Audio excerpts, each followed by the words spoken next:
Majority Report with Sam Seder. The destiny of America is always safer in the hands of the people than in the conference rooms of any elite. Sam Seder. They are unanimous in their hate for me, and I welcome their hatred. We must guard against the acquisition of unwarranted influence, whether sought or unsought, by the military-industrial complex. The Majority Report with Sam Seder. Ever get the feeling you've been cheated?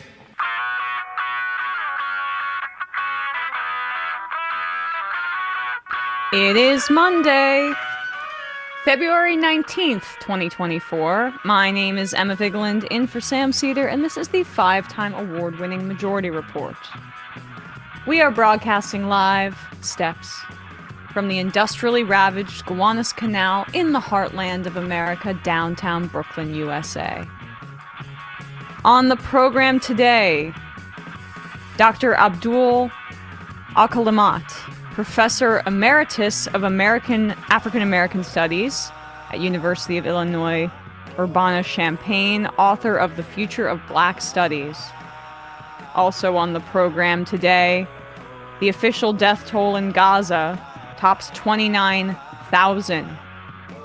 The WHO says Nasser Hospital is no longer functional as the IDF raids the medical facility, killing at least 5 patients by cutting off power. Israeli leaders still insist on a Rafah ground offensive despite international outcry. The U.S. threatens to veto yet another UN ceasefire resolution as Biden reportedly still plans to send Israel arms. The ICJ hears arguments today surrounding Israel's illegal occupation of Palestinian territory for 57 years, distinct from the genocide case. Russia's military captures the eastern Ukrainian city of Avkida, its biggest victory in months, as Ukrainian troops report arms shortages, weapon shortages, and human rights groups call for an investigation into the death of jailed Putin critic Alexei Navalny. Trump is fined $355 million plus around $100 million more in interest in his civil fraud case, a massive defeat. We'll get to that in a second. Meanwhile, he appears poised to run on a 16-week abortion ban, national abortion ban, abandoning that states' rights pretext altogether, of course. Biden to give car makers more time to ramp up EV sales amid labor and automaker pressure. New study links forever chemicals in the bloodstream to processed meat, butter, and bottled water.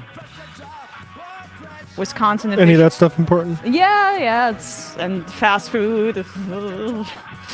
Getting takeout. They also I compartmentalize that part. Wisconsin officially undoes the extreme Republican gerrymandering of the past decade, signing new maps into law. Good news. And lastly, in Pakistan, a senior official resigns and admits to rigging the election results, saying, quote, "We converted losers into winners. Thanks for the honesty." All this and more on today's Majority Report. Welcome to the show, everybody. It is Monday. Fun Day Monday. Is it ever Fun Day Monday anymore? And Fun Day Monday anymore? Well, it's President's Day. Oh, right. Well, we don't celebrate President's Day here at the Majority We don't observe Report. it, no. Yeah, or observe it. There are a lot of people, some people that Even have though work some of us- off today. What? Yeah. So never mind. Go on. Yeah, with some of us. Excuse me. Nothing.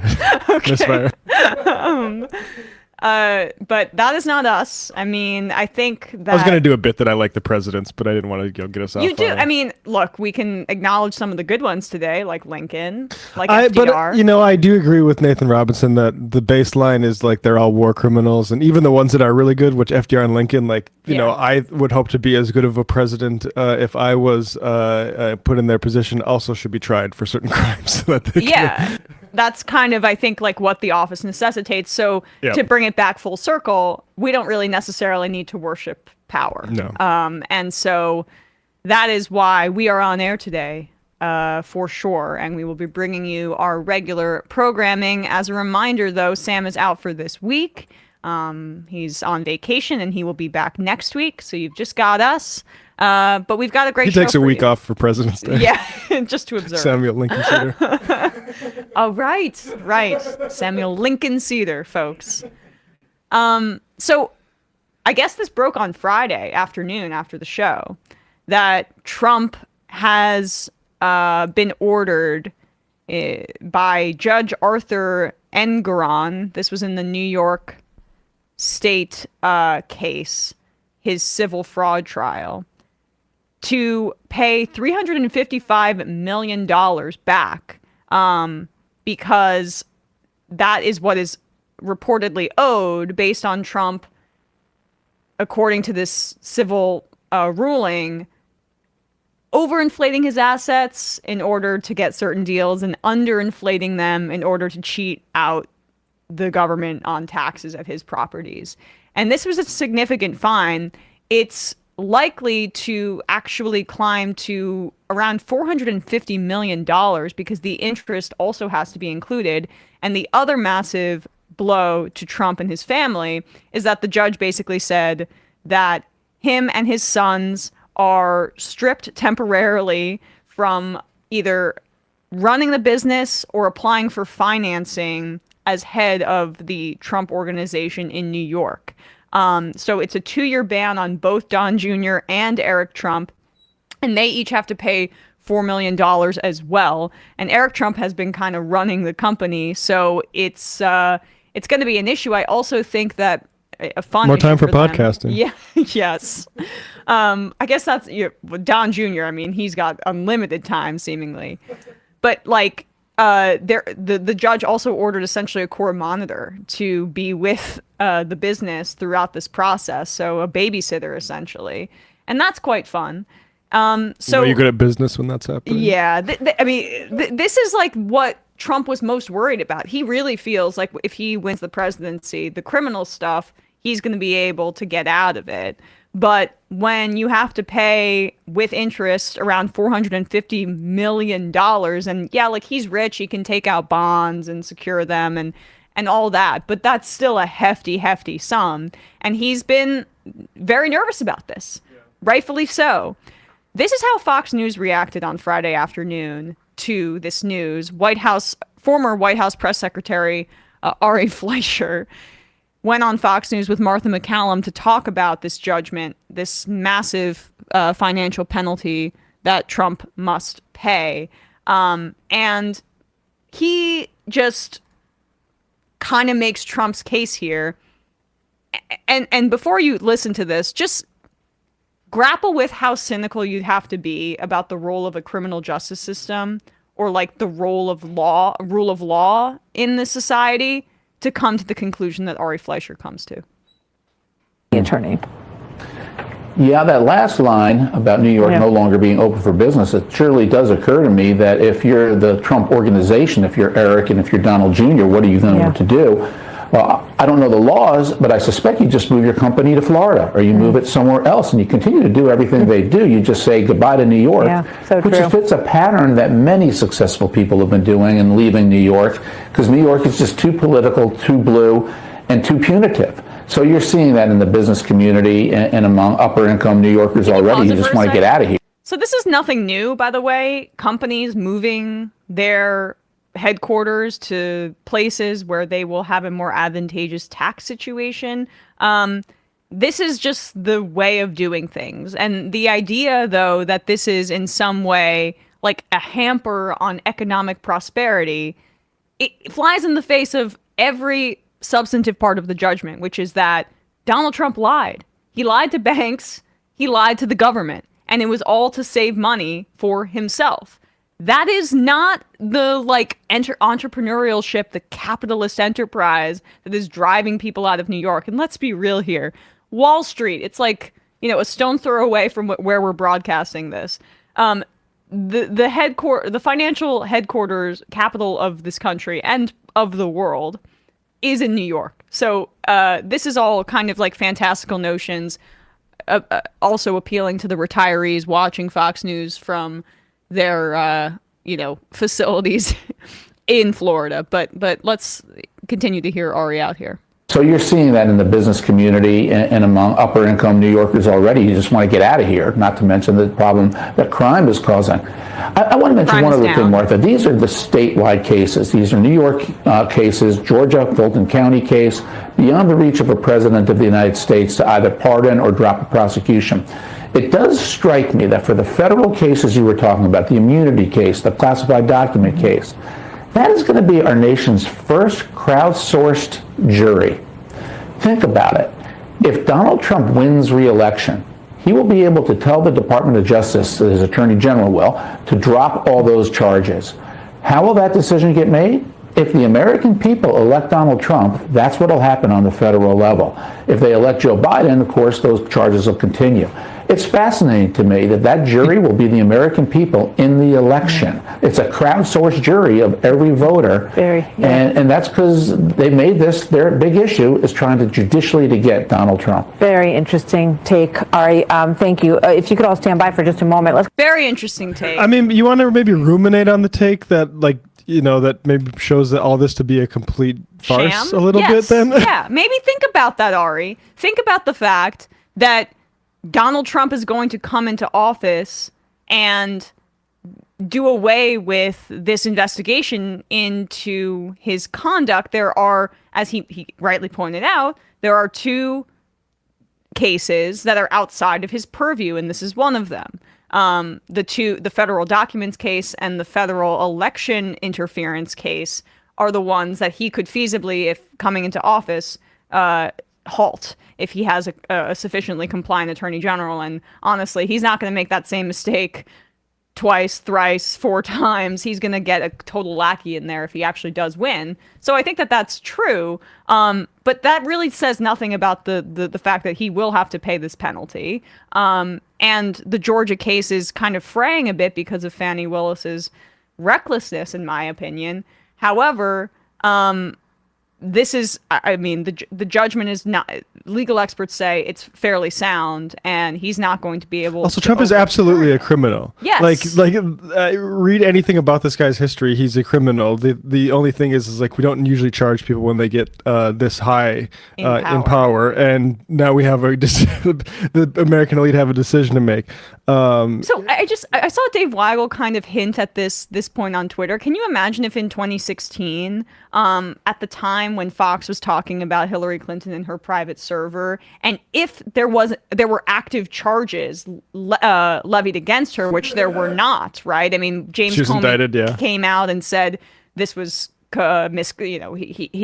he criticized her heavily, but did not bring charges against her. Right. But can you imagine if he did, if the Justice Department did, and then the analysis from MSNBC was like, it's fine. Like, she could just come into office and the Department of Justice would drop the case. Fox News would lose its mind if that argument was actually made. But they were saying at the time in 2016, she's just going to come in and subvert this investigation into her. But now, what is it? Nearly 8 years later at this point, here's Fox News making the case that is what Trump should do. And no kind of reckoning with the fact that you're basically claiming that there is no rule of law, that there is no system of justice, that it doesn't really matter if he did any of the things that he's being accused of. The American people will decide via electoral politics whether or not justice will be handed down. And so, this really is a good example of Republican contempt for our system of justice, for our the threadbare Well, it's nothing new for Ari Fleischer. I mean, just to remind people who Ari Fleischer is, we have John Kirby, spokesperson now for the for this Gaza situation. Ari Fleischer was the spokesperson during the Iraq War, so a lot of blood on his hands as well for the whole WMD stuff. It would make sense that he doesn't see value in the legal system as a war criminal. He's a premier spin doctor, so this is just part of the play in 2024 as opposed to 2004. Republicans see our criminal justice system not as something that we can aspirationally change to be less focused on incarcerating people for low-level crimes and more directed towards people actually stealing money, stealing hundreds of millions of dollars from taxpayers in order to enrich themselves like Trump was doing. Fleischer and Republicans see our legal system as a mechanism to imprison poor people, warehouse them, and then just allow the wealthy to participate in fun money playtime whenever they want. And that's what Trump did. All right, folks, we're going to get to our guest in just a second. But first, a word from one of our sponsors, a few of our sponsors. Factor. I'm really looking forward to getting my Factor meals this week. Got a shredded taco chicken bowl. This fusilli, is that how you say it? That pasta with ground pork tomato ragu. That might be the one I'm looking forward to the most. Factor's delicious, ready-to-eat meals make eating better every day easy. Wherever tomorrow takes you, you'll be ready with pre-prepared, chef-crafted, and dietitian-approved meals delivered right to your door. You'll have over 35 different options a week to choose from, including keto, calorie smart, vegan, and veggie, and more. And there's even more to enjoy with over 55 nutrition-packed add-ons that help make your weekly meal planning even more delicious. We want to thank Factor for sponsoring the Majority Report. What are you waiting for? Get started today and have a feel-good week of meals ready to go. Head to factormeals.com/majority50 and use majority50, one word, 50, to get 50% off. Factor also offers 2-minute meals. Fuel up fast with Factor's restaurant-quality meals that are ready to heat and eat whenever you are. If you're on the go, if you're not able to cook meals, and if you're worried about waste, Factor is perfect. They have snacks, smoothies, and more. A wide variety of easy options for the entire day, like breakfast, midday bites, and more. And, bowls like the chicken taco bowl, which is going to be very tasty, I believe.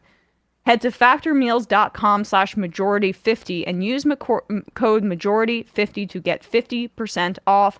That's code majority50 at factormeals.com/majority50 to get 50% off. Again, that's code majority50 at factormeals.com/majority50 to get 50% off. That is a massive discount. And this just helps you if you have a busy life, you want to eat healthy, you want some fresh food. Factor is the place to go for that. And lastly, this episode is brought to you by Zippix Nicotine Toothpicks. Zippix brings you a totally satisfying, convenient, and great tasting way to curb your nicotine cravings. It's probably time, folks. The jury's in on the health effects of smoking and vape oils all the time. It's time to kind of curb those cravings, and you can do so with Zippix toothpicks. You can get your nicotine fix anytime, anywhere without having to rely on smoking or vaping. It gives you an easier, healthier, and more discreet way to get your fix. They're available in 6 great flavors, and they have options in 2 mgs and 3 mgs of nicotine. So if you're on a flight, sporting event, you have that craving, or if you're at a restaurant, you just have your Zippix, and you are able to fulfill that craving without smoking or vaping. They're also the most cost-effective nicotine products on the market. They also offer caffeine and B12 infused toothpicks if you're not a nicotine user, or you're just trying to get away from your nicotine habit, so you can transition if you're trying to stop, or curb your nicotine habit. You're able to get the Zippix nicotine toothpicks, and then you can transition or mix in the caffeine or B12 infused ones. They have helped, Zippix has already helped tens of thousands of customers in leading a healthier lifestyle. And if you currently smoke or vape, they can probably help you too. Make your lungs happy and try Zippix nicotine toothpicks Ditch the cigarettes, ditch the vape, and get some nicotine-infused toothpicks at zippixtoothpicks.com/today. Get 10% off your first order by using the code MAJORITY10 at checkout. Your lungs will be glad that you did. You must be 21 or older to order. Warning, nicotine is an addictive chemical. Zip more, smoke less with Zippix, Zippix nicotine toothpicks. Zippix nicotine toothpicks. Thanks so much for sponsoring this program. All right, quick break, and when we come back, we are going to be speaking to Dr. Abdul Alkalimat, one of the founders of the field of Black Studies. Be right back.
We are back, and we are joined now by Dr. Abdul Alkalimat, a founder of the field of Black Studies, Professor Emeritus of African American Studies and Library and Information Science at the University of Illinois Urbana-Champaign, and author of his recent book, The Future of Black Studies. Thank you so much for coming on the show today, Professor. Thank you for having me. So, studying the Black experience, Black liberation in particular, it's just more necessary. I mean, it's always necessary, but especially in the face of these kind of right-wing attacks on academia that acknowledge racism or that study it, your emphasis here, I think, is sorely needed. Let's start super broadly about Black studies as a discipline. What is it? Why were you one of the founding members of creators of the discipline of Black studies? And how is it distinct from something like Black history, for example? Right. Thank you for the question. It's an important question. And it's really at the heart of a book I wrote called The History of Black Studies. In the generation of the 1960s, there was a tremendous increase in the number of African Americans in post-secondary education, particularly after the assassination of Martin Luther King. And really what happened is we not only invented Black studies, we discovered it. And the discovery was the fact that one of the major impacts of racism is the denial that Black people are people of reason and people who reflect on their own experience. Mm. And so there is the manifestation of Black studies in Black intellectual history. There's also a manifestation of Black studies in every major social movement that has occurred. There's been an educational aspect to those social movements in two respects. One for cadre, for the people who are activists in the movement, and the other is for the broader community. But the invention of Black studies that is often referred to in the 1960s is the professionalization of a discipline in the context of mainstream institutions of higher education, and then subsequently K through 12. When I entered graduate school in the 1960s, there were very few courses dealing with the Black experience. Rather, it was minority group relations, something called ethnic studies, even something called social problems. Then, of course, there were courses in literature and history. Literature, the focus is on literary artifacts of culture, novels, plays, poems, etc. In history, as we all know, history is telling stories about this or that. And So what has happened in the 1960s and 70s is there really has been a convergence of disciplines. So increasingly, whether or not at the hard sciences or in the social sciences or the humanities, disciplinary lines have been become transparent and enabling people to move between those things. I mean, big science, biology, chemistry, physics, they're all working together on big problems. So what happened in Black Studies is, as has been true for all major figures in Black intellectual history, for example, Du Bois, was he a historian? Yes. Was he a sociologist? Yes. Was he a literary person? Yes, he wrote novels and poetry, etc. So this convergence of disciplines really, Black Studies really was one of the leaders in that. So you have, for example, women's studies that takes advantage of history, psychology, sociology, etc. So that convergence of disciplines. And so there are all kinds of new words: transdisciplinary, interdisciplinary, intersectionality. All of these polysyllabic words really get at this idea that big issues require multiple disciplines. And so Black Studies really was about really trying to figure out how to best understand the Black experience. Of course, it's at the heart of American history. Yes, wonderful explanation. And also, it occurs to me that the segmenting that you describe into these very distinct disciplines, I mean, who created that segmentation? I mean, it benefits a white power structure, in my estimation, whether it be women's studies or Black studies, to look at things in silos as opposed to these kind of interconnected, broader social and economic factors that connect to the experience of being Black in America. Yeah, the development of society imposed upon the intellectual activities the need to have these separate silos, as you put it. And one of the interesting things about higher education in the United States as compared to other parts of the world, particularly Europe, is there's been a practical dimension. So at the University of Illinois, for example, we are a land grant institution. In the 19th century, land grant institutions were set up so that universities could have an impact on agriculture and industry. And so that made a big impact. And so then you have law schools, you have medical schools, you have business schools, et cetera, to feed into those sectors of the society. Well, just like a College of Agriculture was to increase agricultural production, so Black Studies is to impact the oppression and exploitation of Black people in the United States. That's part of the American educational process. And of course, because, as you put it, the ruling elite control of higher education through boards of trustees and through funding mechanisms didn't exactly see it that way. So that rather than Black Studies being created as an intellectual gift to the country, it was in fact a battlefront. And so Black Studies is really created as a battlefront of the Black Power movement out of the mid-1960s. But when we created it, we had to then rediscover Black intellectual history because that was not part of the curriculum. Even though the first two generations of Black PhDs graduated from all of the elite institutions, their colleagues, their peers, did not respect or even know about their scholarship. And so it was a blank, it was a silence. And we had to rediscover that history. And in rediscovering it, we then codified it into curriculum. And that was the beginning of what I'm calling the professionalization of Black Studies, up to now and including PhD programs. But we still are struggling to maintain the initial connection between the social movements and the academic enterprise. Because as Black Studies has developed, it has, in a sense, become part of the local culture of any given institution. Once you do that, you end up basically delinking from the social mission of social transformation that you had initially when Black Studies was created in the mid-1960s. So can you talk about the social movement aspect? Because traditional academia may look upon that with a bit of a jaundiced eye, right? Which is that, academia is supposed to be distinct from activism and from social movements. Some more, I think, conservative academics might argue.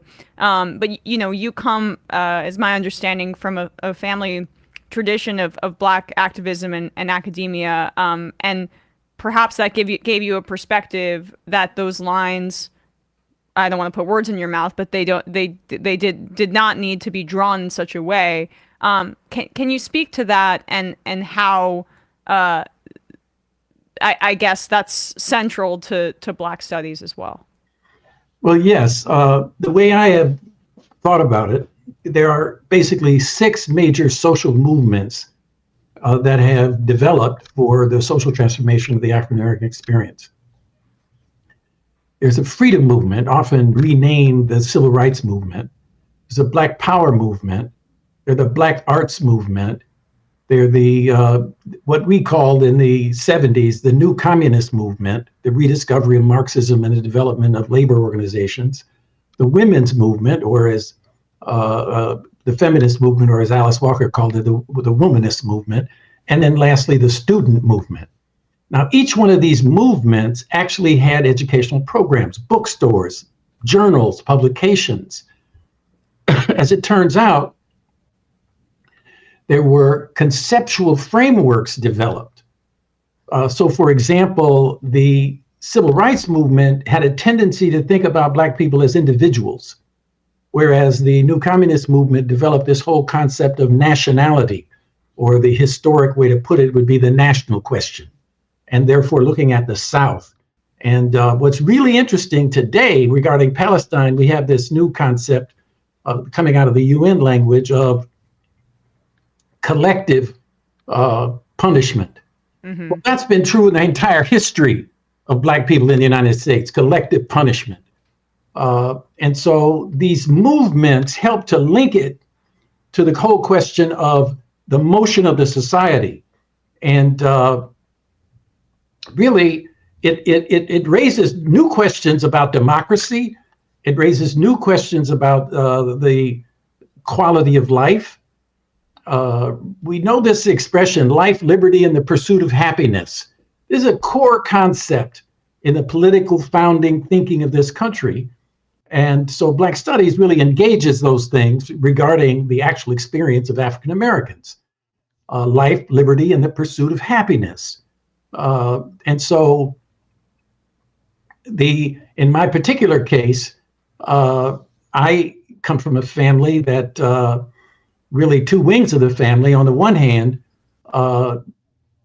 my great-great-grandfather was the first African-American to found a town in the United States, and it's a station on the Underground Railroad, so you have that history. On my mother's side, my grandfather was an early member of the Communist Party in the United States in the 1930s.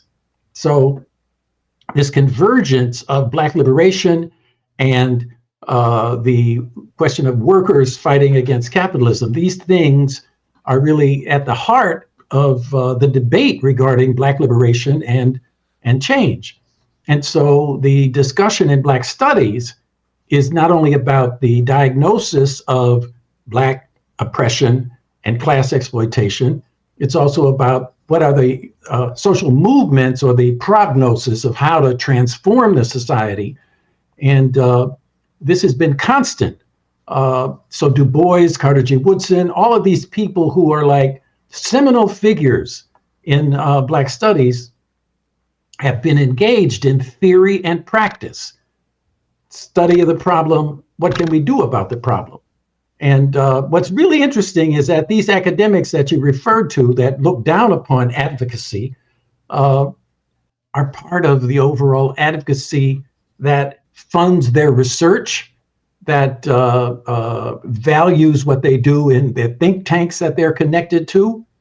And so we're all in this together, whether, they want to admit it or not.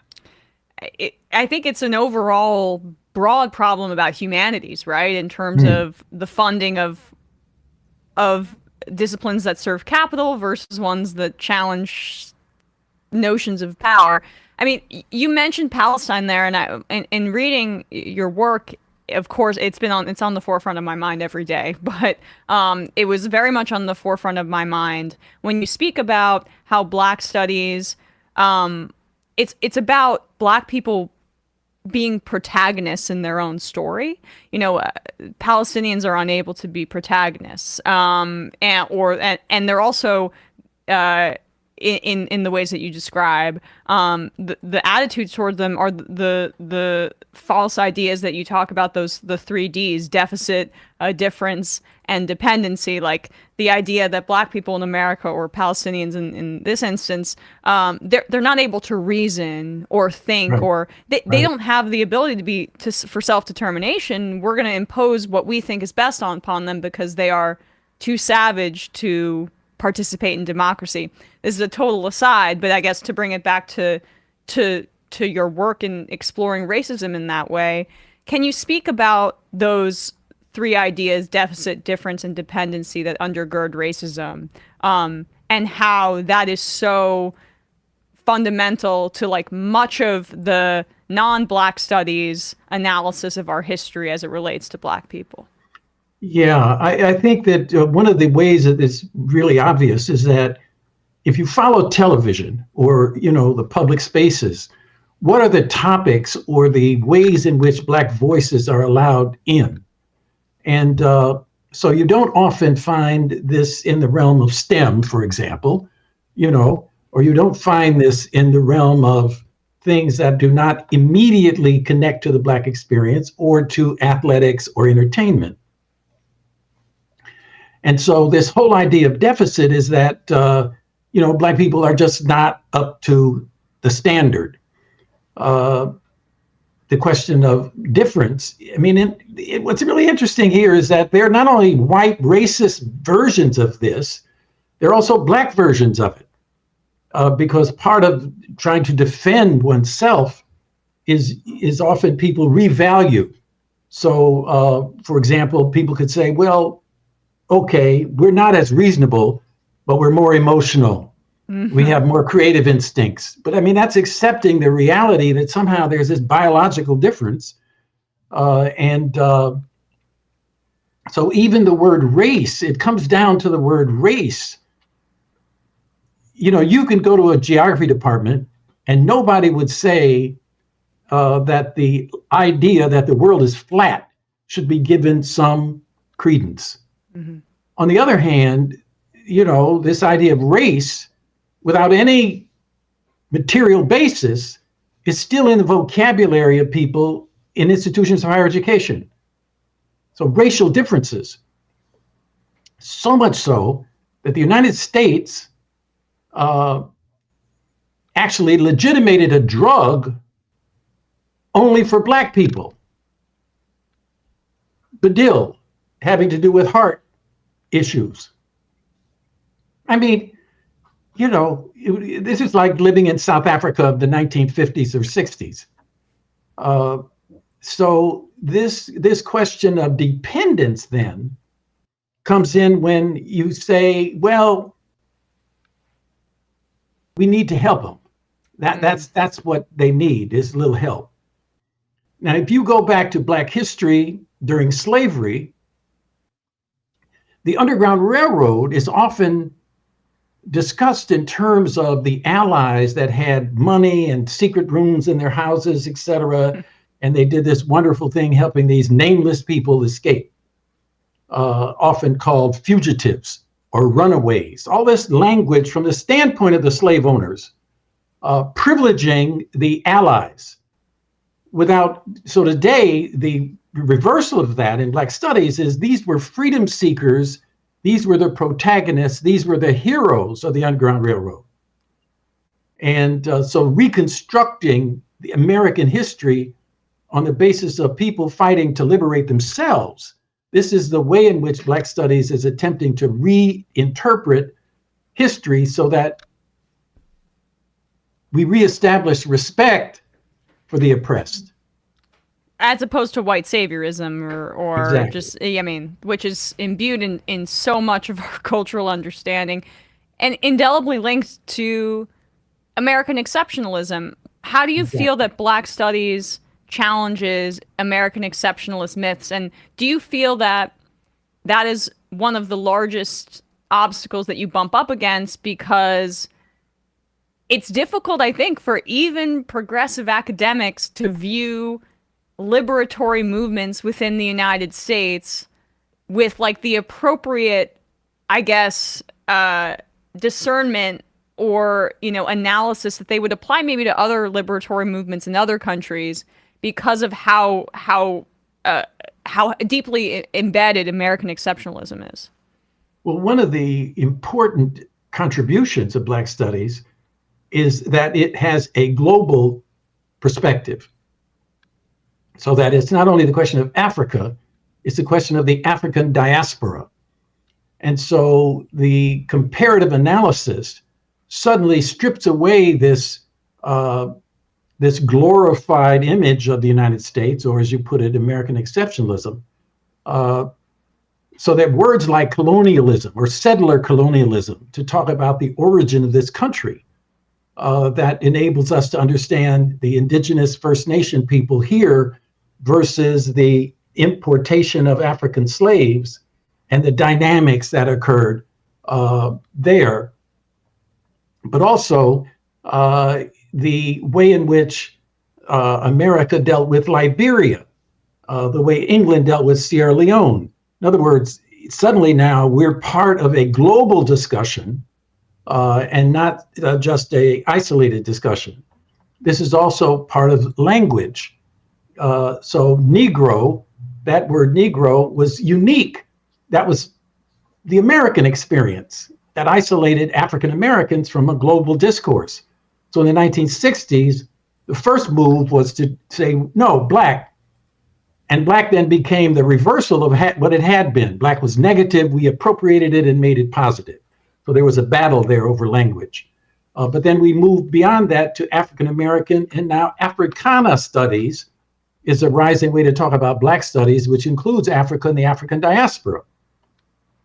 So one of the things I do in the book, The Future of Black Studies, is I discuss 11 different countries and how they're struggling with the study of the Black experience in their own context, which then gives us the basis for having some global understanding of the dynamics of racism, the dynamics of the power of African retention, African culture in these other national settings. I think that's really a way in which the United States has tried to move in a counter way. For example, having Black people in the foreign service in African countries to sort of rationalize America and to be the face of America, and to try to use Black musicians and so on as ambassadors. But I think the 1960s in Black Power really made a tremendous impact on that appropriation of Black people to become the apologists for U.S. racism and global imperialism. And well, I mean, there's so, again, my mind always is returning to Gaza. You know, we have a Black woman as the UN spokesperson. And her assistant. Yeah, we had Colin Powell run the apology for the Iraq War and of U.S. imperialism. Clarence Thomas replacing Thurgood Marshall. Mm-hmm. I mean, these are the through lines that you talk about. It's so obvious when you articulate it in that way. But I guess, you know, I want to talk about Black liberation and Black nationalist movements of the 60s and how the civil rights movement has become so shaved down and been made into this anodyne love is love whatever situation, the way that it's portrayed. As somebody is one of the founders of Black Studies and somebody steeped in the academic and social movement work surrounding that, you know, how would you describe how the 1960s and the civil rights movement has been portrayed in standard academia and, public life versus how Black Studies chooses to present it? Well, I think one way to start is to talk about the difference in the language of the freedom movement versus the civil rights movement. That language shift to the civil rights movement really reflected this idea that the apartheid that African Americans were experiencing, that America was structured around, could be ended by the integration of people into mainstream America. And so this was successful, actually. The civil rights legislation, the ascendancy of Black middle-class elites being appropriated into the government and into corporate America. As minimal as it has been, and therefore there is an insider aspect to the Black middle class. And so you have all these representatives that are apologists for the system, up to and including the Congressional Black Caucus, so that the dominant lines of U.S. imperialist policy are basically accepted. So you don't have this, but the part of the reason that the Black middle class is allowed to be this way is the fact that there is no movement from below forcing them to change. In other words, even in the 60s, they were forced to change because there was this uprising from below. And this uprising in the last stage of the old industrial system, so that groups like the League of Revolutionary Black Workers in Detroit and many other manifestations of Black industrial workers, that was the last stage of that. And so the technological transformation of industrial production has redefined labor so that now we have this decline in unionization, and we have this gutting out of the main proletarian cities like Detroit and Cleveland and so on, Pittsburgh. So you have a lessening impact of Black worker organization, which of course had a great deal to do with the radicalization of American youth in general.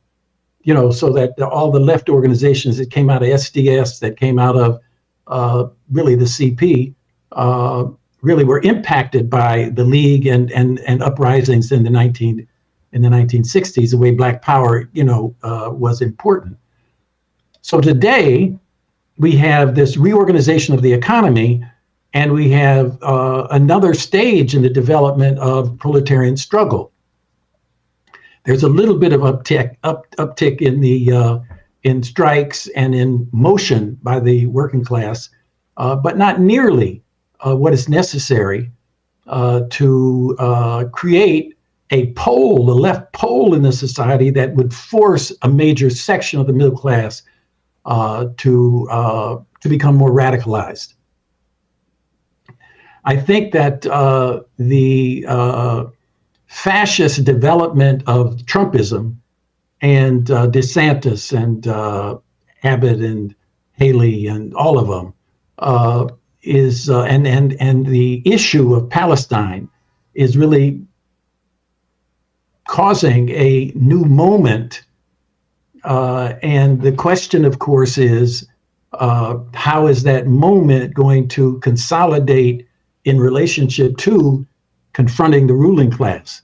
So we have this whole question of, is it Biden or Trump? I mean, it's easy to talk about not Biden, but, then you face Trump. Right. So the whole question of what was the alternative? Well, last time we had Sanders, as an option. Yeah. Left of Biden, within the thing, but still left of Biden. So there are questions here as to what's going to be the motion forward. I'm not one that argues that things should get worse before they can get better. I don't I think that the social transformation occurs through reforms, not through reaction. Well, so, that's what we've been. We've the way you phrase it is wonderful. We phrase it, at least I do, is voting is one tool in your arsenal. And we had a guest on Friday who spoke, Oleyemi Olorin, about wanting the weakest adversary to social progress in power versus an ideological adversary like the Republicans would be. But it occurs to me when you say we're in kind of that moment as well of shifts. We're in this resurgent labor movement moment. I think the internationalism that you described that is so necessary to fully understanding the Black experience in America is resurgent in the opposition to Israel's genocide that is growing in this country and internationally. What is needed to be done to connect these movements into a broader social movement, or to connect the opposition to our militarism and a resurgent labor movement to an anti-racist one in order to increase its potency in this critical time? Well, the big issue, of course, today is the fact that the NGO money has been active in capturing a sort of middle class leadership of, and for that matter, working class leadership of spontaneous movement activity. I mean, this is, you compare to the 1960s, I mean, we're talking large sums of money. I mean, millions of dollars were pumped into Black Lives Matter. And that led to a great deal of struggle and a great deal of fracturing of the unity that was emergent. So we are really facing new conditions.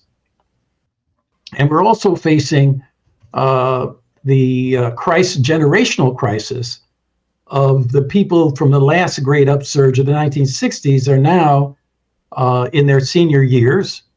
I guess I'm an example of that. And few in number. So just like we were trying to struggle to get a handoff of those people that came out of the 30s and 40s, we're trying to make a handoff to the younger generation today. So I think that's one aspect of an answer to your question, this generational crisis. I think another is, again, the question of how to evaluate the movement of spontaneity to some level of organization. The development of a revolutionary movement, the last great upsurge of that connected to the global development of China and Cuba. And so we don't have that global reference point today, which is a good thing and a bad thing. And so there's that issue of how to take ownership of a transformative process in this country that also has lessons for the global struggle. So we're now responsible for ourselves and responsible for the world in ways that previous generations that had the Soviet Union or had China or whatever as a frame of reference. I also think this whole question of really it's literacy. That is, the new technologies have helped people become less literate and less reading. And so, as one hip hop artist said, ignorance is not a status symbol, So that's a very important question. If the working class in this country, and especially Black and Latinx people, et cetera, are increasingly not literate about not only the world, but about this country and understanding the realities of this country, so that the debate around public issues, see what happened in the freedom movement, the civil rights movement, is people were knowledgeable about segregation and could go toe to toe with the sheriffs and the politicians, et cetera, about the details of what segregation was doing to Black people, et cetera. But we now, because of the decline in the trade union movement, we don't have as much of a educational process, so that proletarian leadership, something that the CP was developing out of the 30s, we don't have that as much. So we really, in a way of sort of formulating the basis on which we can rebuild from the spontaneous movement to sustaining struggle with cadre that are educated, that can go toe to toe with the ruling class. In other words, the battle of ideas that the Cubans talk about is at the center of the answer to your question about how can we actually move this forward. And I guess I'll conclude here. What do you see the role of Black Studies playing in that education, and what do you feel the impacts have been on society after all of this time, since the 60s? Well, I think, Black Studies has, there's a struggle going on in Black Studies. And there's a struggle going on in every discipline. I mean, in the 1960s, the Committee of Returned Volunteers, the people who came back from the Peace Corps, had a big impact, along with the student movement, et cetera. So in sociology, for example, I remember a journal called The Insurgent Sociologist. There was a struggle in sociology. Then there's a struggle in Black Studies. And so you have, for example, someone like Henry Louis Gates at Harvard, who is a member of leading ruling class organizations. In other words, part of the system, while being a social democrat of sorts. But you have that delinked from the vast majority of Black people in Black Studies who are teaching 4 and 5 courses, who are dealing with students who are in need of remedial work because of the nature of high schools. So there's a polarization. So we're really struggling now to reinvent a curriculum that actually serves the needs of these young people in terms of theory and practice in relationship to their community. Now, the development of curriculum is something that is at the heart of the debate that's going on, whether it's Texas and what DeSantis is doing, or whether it's the College Board and an attempt to develop a national course. The positive aspect is that there is an attempt to develop this national course. The negative impact of that course is that it delinks the course from the actual Black Studies programs. So if you take that course in high school, when you get to college, you don't have to take that course in Black Studies. And so we really are in the midst of a struggle, and the struggle is a struggle for self-determination. And that self-determination means that people have to accept the responsibility to be self-determining. In other words, that's just not a gift. That's something one has to develop, and one has to then advocate. And I just gave a talk at Howard University, for example, and I was talking to them, these students, about you cannot simply expect the university to give you your education. You have to self-educate, and that includes the courses you take. Because there's that syllabus, there's other readings, and you have to have your own study groups, and you have to take ownership of your education. And so that's what we're trying to develop as a a tendency within Black studies to reconnect it to the social movements, to reconnect it to the idea that Black studies is about the social transformation of the community, and to reconnect it to that history of people like Du Bois and others. Because a lot of people talk about Du Bois, but they don't study Du Bois as a model for what intellectuals should be like. And his activity, whether it was in the NAACP or whether it was in the Pan-Africanist movement or whether it was in the conferences that he held in Atlanta. I mean, those conferences in Atlanta were based not just on academics, they were based on people in the community who had graduated from the HBCUs, bringing information from their communities to those conferences. So there was this connection, campus community, theory and practice. And so that's the kind of Black studies that we're trying to develop. It doesn't exist everywhere, but it's the future. What a wonderful way to end. Dr. Abdul Alkalimat, a founder of the field of Black Studies, Professor Emeritus of African American Studies and Library and Information Science at the University of Illinois Urbana-Champaign. The book, most recent book, is The Future of Black Studies. You can also read the history of Black Studies, which preceded it. Thank you so much for your time today, Professor. I really appreciate it. Thank you. I enjoyed it. Me too. All right, folks. We are going to quickly touch on Palestine, Gaza, before we wrap up the first hour of this program, just because I think it's important for the podcast audience to keep up on this as well. But truly appreciate the professor's time. It's important education for everybody, white folks like myself, and all Americans in this Black History Month as well, not watering down Black liberation and Black history and Black struggle. To wrap up this first hour here, let's play this clip.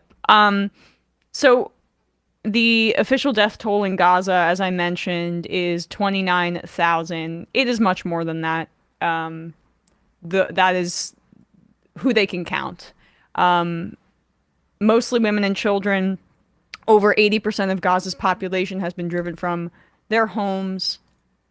The homes are non-existent after being bombed, specifically completely in the north. It's just entirely destroyed, and a quarter of Gaza's population faces starvation at this moment.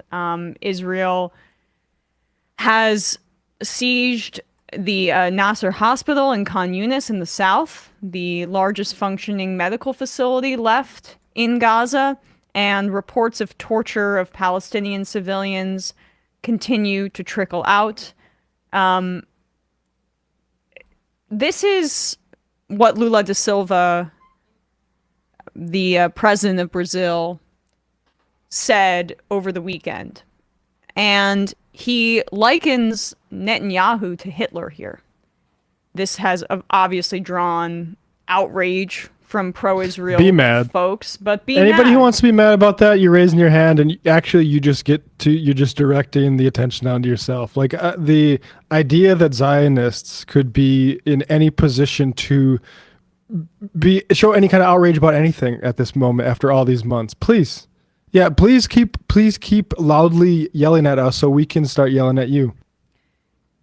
We've said this before. I think it was maybe, either Thursday or Friday, Matt and I spoke about how using the term genocide directly in this moment is key, because we're democratizing the term, and that's not to be flippant about it. It's about developing a general public consciousness about what constitutes genocide and what international law really does mean, and what there's insufficiencies in international law, but for so long, after World War II, whether it be Vietnam War, the Iraq War, the ruling elite rely on an ignorance about what constitutes legitimate warfare, what is illegal and what is legal. And Israel's actions constitute genocide many times over, because, as I'll read here, to democratize the term, Article 2 says, when targeting a specific group, genocide, if any of the following acts are committed, that means that it is one. A, killing members of the group, B, causing serious bodily or mental harm to members of the group, C, deliberately inflicting on the group conditions of life calculated to bring about its physical destruction in whole or in part, D, imposing measures intended to prevent births within the group. The hospital attacks are a part of that. E, forcibly transferring children of the group to another group. E is the only one where you can put a question mark at the end. Israel has committed A, B, C, and D many times over on the Palestinian people and in this Gaza assault. And so the definition of genocide is met.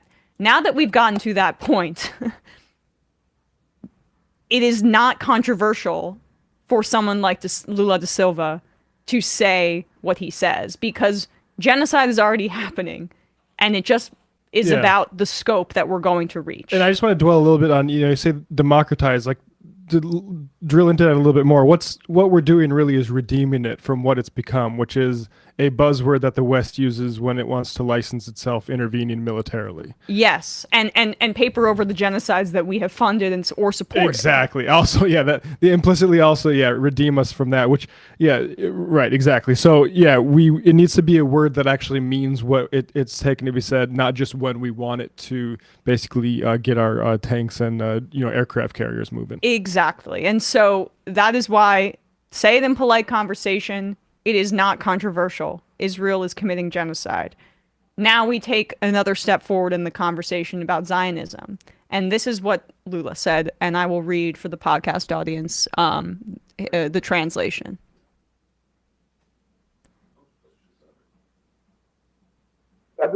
What is happening in the Gaza Strip with the Palestinian people has no parallel in other historical moments. In fact, it did exist when Hitler decided to kill the Jews. It is very funny when I see the rich world announcing that it is stopping contributions.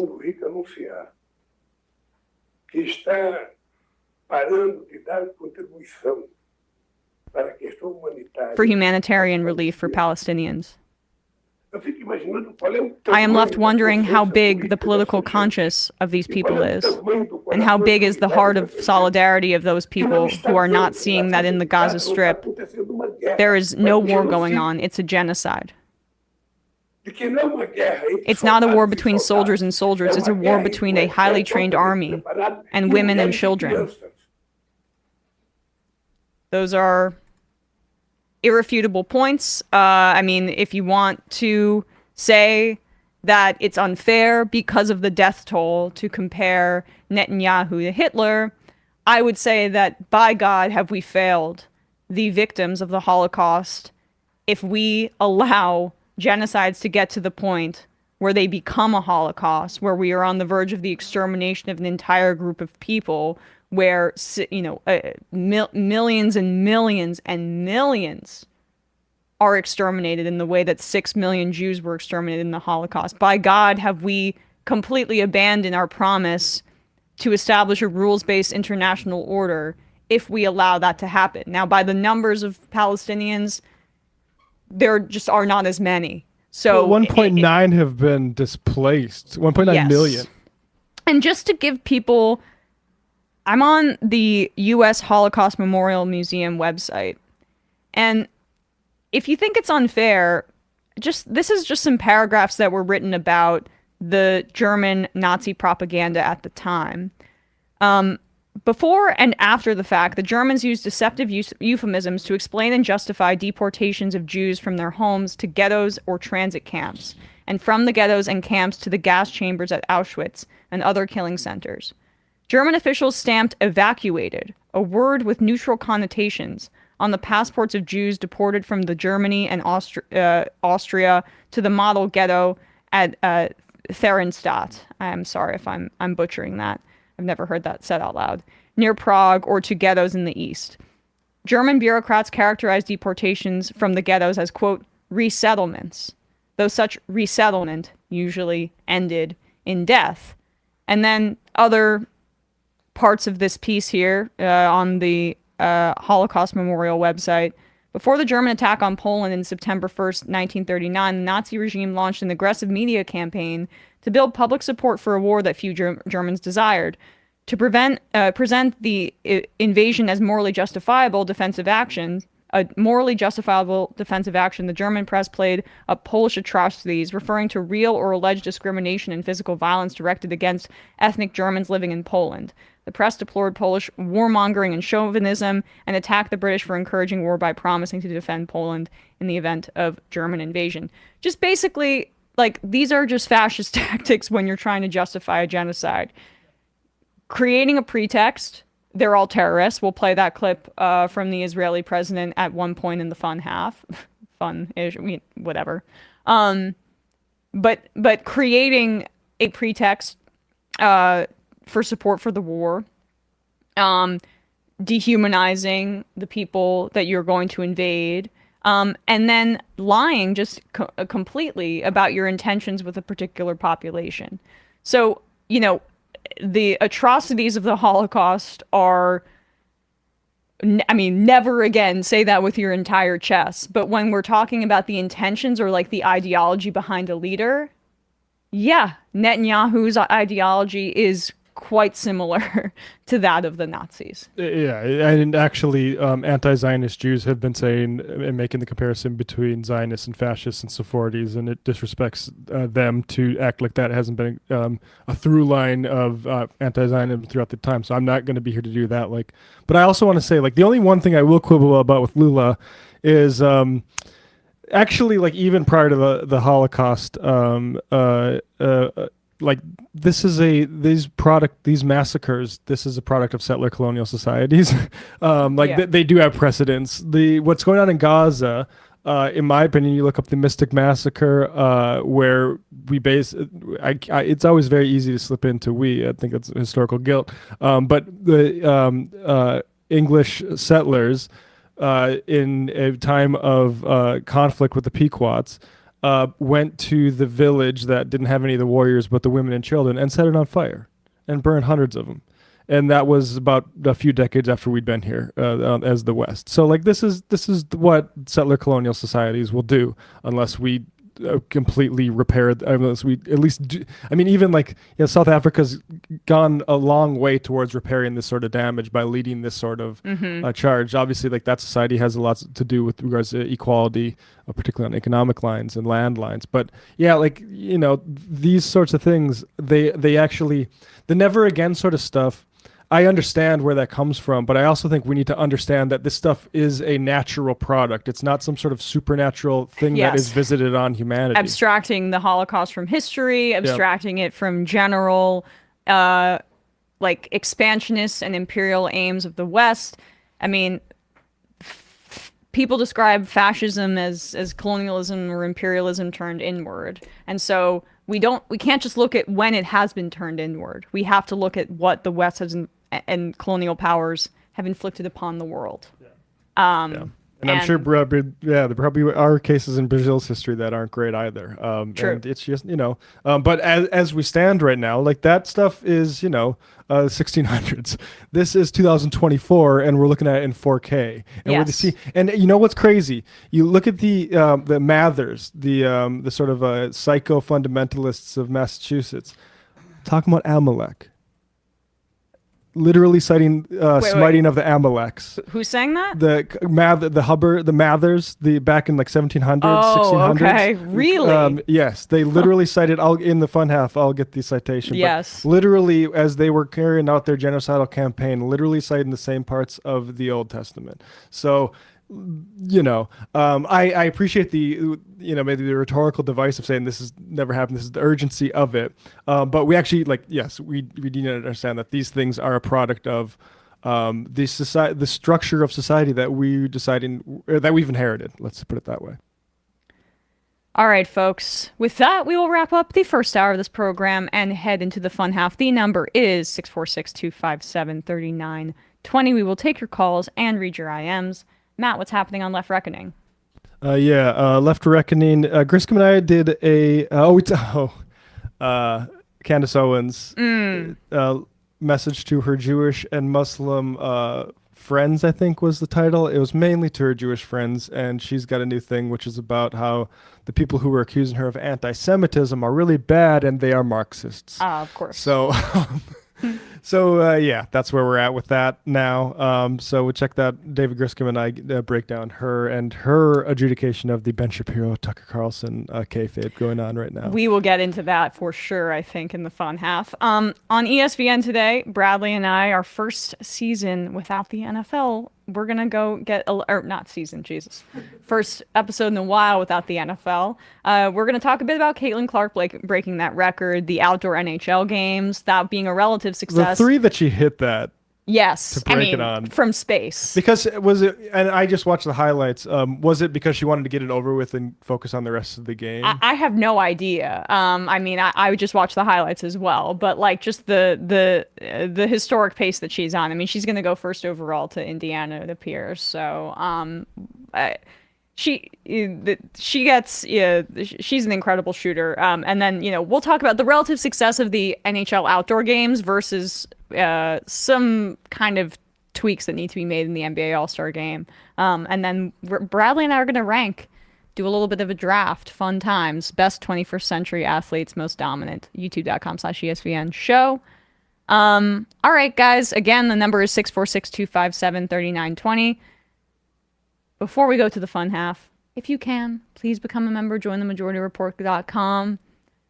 We say the word genocide a million times on stream. We could basically probably use a little bit of extra income for members, and you could IM.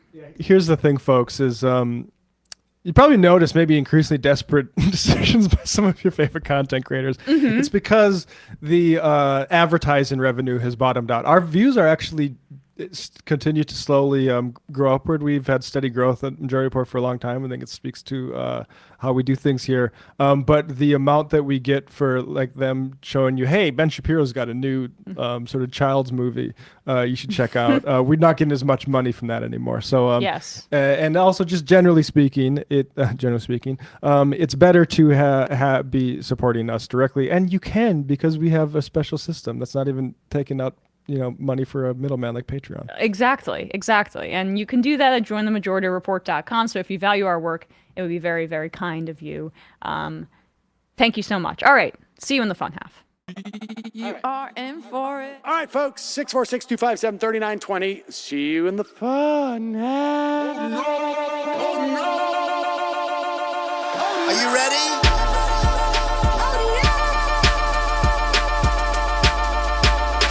Who sent us this? Anarchy. Alpha males are back. Boy is back. And the alpha males are back. Just as delicious as you could imagine. The alpha males are back. Boy is back. And the alpha males are back. Just wanna degrade the white man. Alpha males are back. I take all of it in my throat. Alpha males are back. Snowflake says what? The alpha males are back. You are a madman! And the alpha males are back. Oh no, Sam Seder! What a fucking nightmare! Bring back DJ Danner. Yeah, or a couple of them. Just put them in rotation.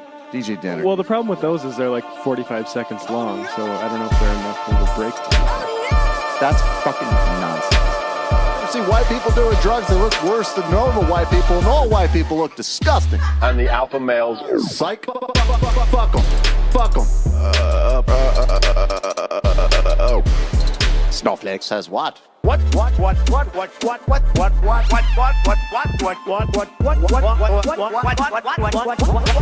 Snowflake says what? A hell of a lot of bank. A hell of a lot of bank. A hell of a lot of bank. Okay, I'm making stupid money. Hell of a lot of bank. A hell of a lot of bank. All lives matter. Have you tried doing an impression on a college campus? I think that there's no reason why reasonable people across the divide can't all agree with this. Psych. And the alpha males are back. And the Africans are black African. And the alpha males are black. And the Africans are back. When you see Donald Trump out out there, doesn't a little part of you think that America deserves to be taken over by jihadists? Keeping it 100. Can't knock the hustle. Come on, fuck 'em, fuck 'em. Things I do for the bigger game plan. By the way, it's my birthday. Happy birthday to me, Jew boy. I have a thought experiment for you. And the alpha males are back. Africans are black. Alpha males are black. Africans are back. Come on. Come on. Someone needs to pay the price for blasphemy around here. I am a total pussy.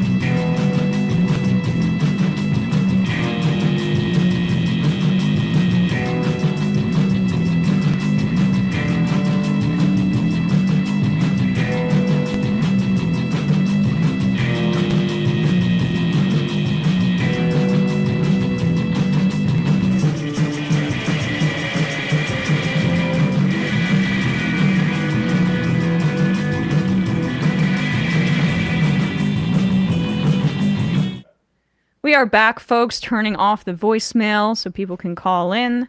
Again, the number is 646-257-3920.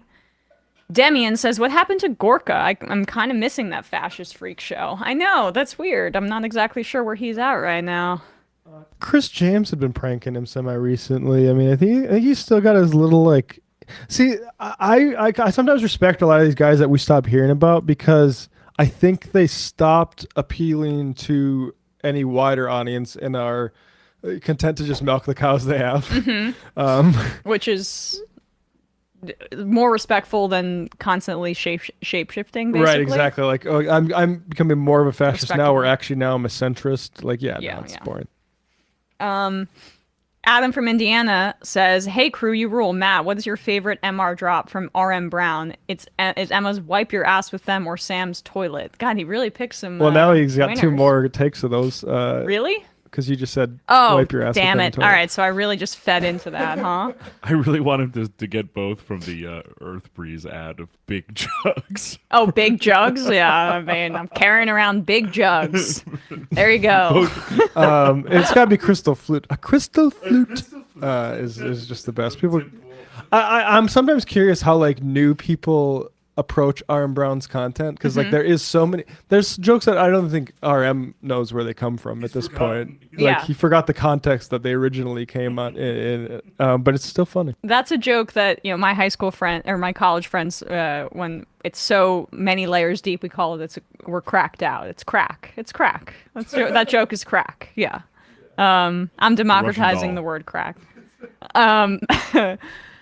BRB Forever says someone recommended last week having Nurat Peled Elhanan as a guest. She said in a recent interview, while the Talmud, comprising mostly rabbinical commentary, is the primary text for traditionally devout Jews, the Bible, lacking commentary, is the basis of today's ultra-zealous Jews. They use the Bible to find heroes and find justification for what they've decided to do, like Netanyahu referring to Amalek. Mm-hmm. And the Lord said unto Moses, write this for a memorial in a book and rehearse it in the ears of Joshua, for I will utterly put out the remembrance of Amalek from under heaven. Mather's doctrine in a brief history is representative. It is given in one paragraph which crystallizes the anxieties of his people, that the heathen people amongst whom we live, and whose land the Lord God of our fathers hath given us for a rightful possession, have been planning mischievous devices against that part of the English Israel, his word, against that part of the English Israel which is seated in these goings down of the sun. No man that is an inhabitant of any considerable standing can be ignorant.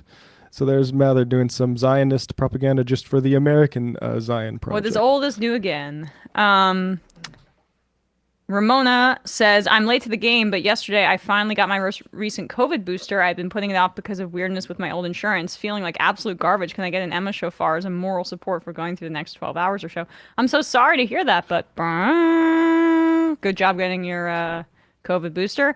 El Canipsion says, Matt, I know exactly why you stuttered a bit when you said generally speaking. I don't know. So it's an Aaron Brown thing. Oh.